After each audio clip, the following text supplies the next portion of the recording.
Next is countable noun. Name of the objects which can be counted are called countable nouns. यानी कि ऐसी चीज़ों के नाम जो कि काउंट की जा सकती हैं, गिनी जा सकती हैं। तो जैसे कि first example is there are birds in the cage. तो देखें बर्ड्स काउंटेबल हैं, गिने जा सकते हैं। एक पिंजरे में कितने परिंदे कैद हैं। Children are playing in the room. कमरे में बच्चे खेल रहे हैं, तो बच्चे गिने जा सकते हैं।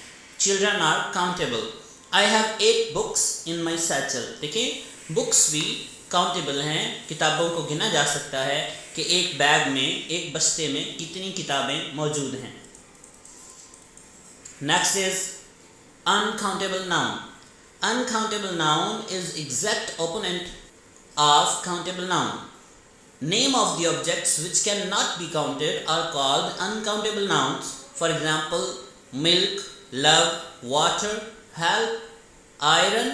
These things cannot be counted, so these are called uncountable noun. First example is there was plenty of water in the container. बर्तन में ढेर सारा पानी था।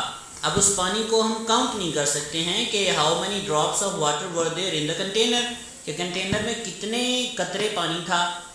Next is union is strength. इत्तेफाक में बरकत है। अब यूनियन को भी गिना नहीं जा सकता और ताकत भी काउंट नहीं की जा सकती। Blue whale feeds her offsprings with milk. तो यहाँ पे मिल्क जो है उसको भी काउंट नहीं किया जा सकता, वो भी एक फ्लूइड है, तो उसके भी ड्रॉप्स जो हैं वो काउंटेबल नहीं होते हैं।